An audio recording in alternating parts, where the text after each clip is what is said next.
जय जगन्नाथ सांग मैंने जानी आज मन में गोटे प्रश्न उंकी मारा जार उत्तर मुझे भी खोजुची आपण मैंने निजक 10 वर्ष पछक नहीं जातु कि 5 वर्ष पछक नहीं जातु जिते आम एत सोशल मीडिया एक्टिव नाला कि इलेक्ट्रोनिक्स आइटम एत डेभलप नाला एत आम पाखे मोबाइल नाला से टाइम कथा कहूँ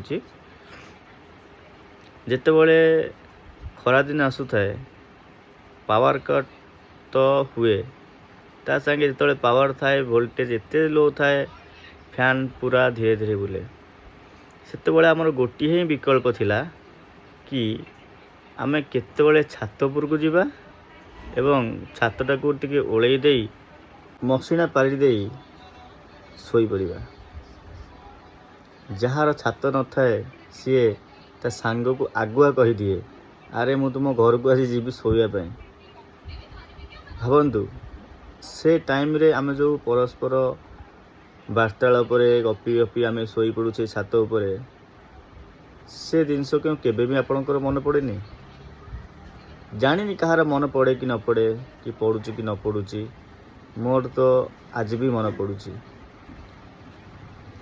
एबे समस्त घरे घरे एसी घरे घरे बड़ बड़ फैन कूलर हो गलानी तथापि मनरे से गोटे प्रश्न उंकी मारुची मो मनरे से टाइम कौन केबे आसीबो नाही आमे कौन आ केबे से छात उपरकू जाई परिबो नाही केबे से मशीना पारिक सोई परिबो नाही कौन पाई ये क्वेश्चन आम ये प्रश्न मन भंकर आसू नाही कहीं आम पाखरे एबे समय बिताई गोटे गोटे फोन मिल जाइछि एवं ता संगे गोटे गोटे टाइम बिताई आम पाखे सोशल मीडिया हिसाब रे इंस्टाग्राम फेसबुक यूट्यूब सब किसी मिल जाइछि। भावन्तु से खरा दिन कथा जितेबाला आमे स्कूल जाउथिलु बो आमको कौन दियंती खाइबा पखाड़ सेटा तो आम ओडिया घर जेहेतु आपण समस्त जानिथिबे पखाड़ होउची आमर प्रथम खाद्य प्रधान खाद्य पखाड़ संगे जहाँ भी हो मिक्सचर हो आलू हो चटणी हो आलू टिके भजा हो जार घर जमती जमती प्रकार जे बनई पारला ताकू खाई आमे किए जरी रे किए बस्तानी रे किए जहाँ पाखे पैसा थाए या टिके स्टेबल फैमिली होता से माने कांद भाया बैग रे नहीं कि बही बस्तानी नहीं कि स्कूल जाती स्कूल जहाँ भी आम जमती क्लास मैंने आमर श्रेणी रे जमती पाठ पढ़ा सारू समस्त गोटे लक्ष्य था केत खेल टाइम आसो माने जो मैंने बैक बेंचर था से प्रथम लक्ष्य थाए आमर केत खेल समय आसो आ जो मैंने भल पिला से तो बहुत भल पिला किसी जानी ना से भाया सी मैंने आर्ट करती से टाइम रे किंतु से टाइम रो खुशी एबे तो आपन को मिलिबो नहीं कि चाहिए भी मानी परिबा नहीं दुख लगे से टाइम कथा भाविले कि कौन थिला से टाइम आज एम केते आगू पलि आसचे किछि कथा एमिति भी अच्छी जहाँकि पुराना समय ठीक थिला पुराना समय आम बहुत भल थिला जहाँ सागे आम बची आसचु जहाँ सागे बसी उठीचु से लोक हुए तो आम पाखे नहांती हुए तो आजिका टाइम रे जहाँ को मु छोट बड़े देखी आसुली से देखा पाऊना से टाइम रे जिते मु स्कूल फेरी आसुली स्कूल फेरी आसला गोड़ हाथ धोईकी बो से गरम भात रखी दीपर कहीं स्कूल दीपर मिलूवा खाଇବା खाई था गरम भात को जहाँ तरकारी हो दिन बेला ताकू टे खाईदे पड़िया को जाओ क्रिकेट खेलियापी किए फुटबॉल खेलियापी जाती किए भली खेलियापी जाती खरा दिने सेतेबेले खेल रे एते मातिल हो जाए एते मातल हो जाए 6:30 6:45 ବେଳେବେଳେ 7ଟା ମଧ୍ୟ ହୋଇଯାଇଥାଏ। ଯେ ପର୍ଯ୍ୟନ୍ତ ଘରୁ ଡାକରା ନ ଆସିଥାଏ ସେ ପର୍ଯ୍ୟନ୍ତ ଆମେ ପଡ଼ିଆ ଛାଡ଼ିବା ପାଇଁ ନାରାଜ ଥାଉ ସମସ୍ତେ। ସେଇ ପଡ଼ିଆରେ କେତେ ଗୁଲି ଖଟି, କେତେ କଥା, କେତେ ବାର୍ତ୍ତା, ସେଇଠି ହିଁ ସମୟ ଚାଲିଯାଏ। ଏବେ ସେଇ ଘଣ୍ଟା, ସେଇ ଟିକ୍ ଟିକ୍ ଟାଇମ୍, ସେଇ ଟିକ୍ ଟିକ୍ ସମୟ, କିନ୍ତୁ ପଡ଼ିଆ ଦେଖିବାକୁ ମିଳୁନି କି ସେଇ ଟାଇମ୍ ଖେଳ ଦେଖିବାକୁ ମିଳୁନି।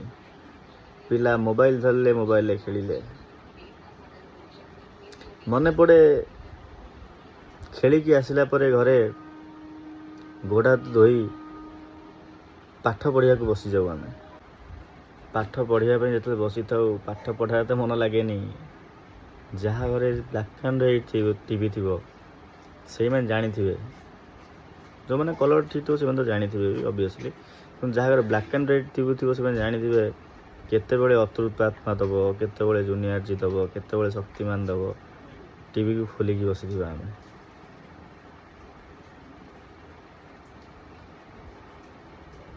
ପରେ ଯେତେବେଳେ ଆମେ ଖାଇସାରୁ ସମସ୍ତେ, ସେତେବେଳେ ଚିନ୍ତା ପଡ଼ିବ, ଫ୍ୟାନ୍ ତ ଧୀରେ ବୁଲୁଛି, ଛାତ ଉପରେ ଚାଲ ଶୋଇବା। ବୋଉମାନେ, ଆମ ବୋଉ କ'ଣ କରିଥିବେ, ଛାତକୁ ଭଲ ଭାବେ ପାଣିରେ ଧୋଇ ଦେଇଥିବେ, ଥଣ୍ଡା ଲାଗିବ। ପିଲାମାନେ ଶୋଇବେ, ଥଣ୍ଡା ଲାଗିବ। ଛାତ ଉପରେ ଆମେ ମଶିଣା ପାରି ଦେଇ ତକିଆ ଖଣ୍ଡେ ପକେଇ ଦେଇ ଶୋଇପଡ଼ୁ। ସାଙ୍ଗକୁ ଡାକିଦେବୁ, ଯାହାର ଛାତ ନଥିବ ସେମାନେ ଆସିବେ, ଆସ ତୁମ ଶୋଇବ, ଆସ ଶୋଇପଡ଼ିବା।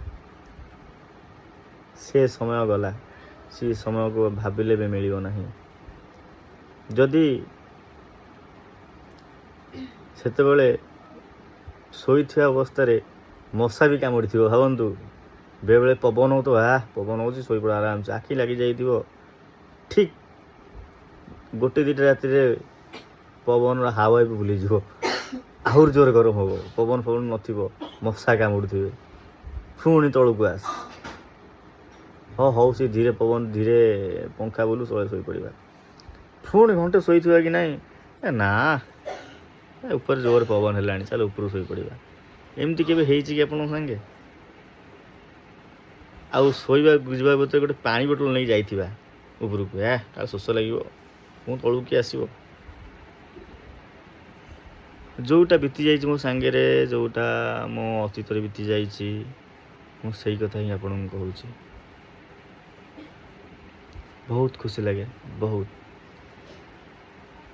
ନା ସେ ସମୟ ଅଛି, ନା ସେ ପବନ ଅଛି, ନା ସେ ଛାତ ଅଛି,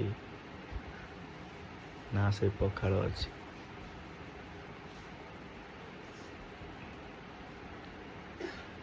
କିଛି ନାହିଁ। ଯଦି ଅଛି ମଡ଼ର୍ଣ୍ଣ ସମୟ, ମଡ଼ର୍ଣ୍ଣ ଫୋନ୍। ଯଦି ଆପଣ ମୋ କଥାରେ ଏକମତ ଏବଂ ଆପଣମାନଙ୍କ ସାଙ୍ଗେ ମଧ୍ୟ ଏହିପରି ସବୁ ହେଇଛି, ତାହେଲେ ନିଶ୍ଚିତ ଭାବେ ମୋତେ ଜଣାନ୍ତୁ। ରହିଲି, ଧନ୍ୟବାଦ।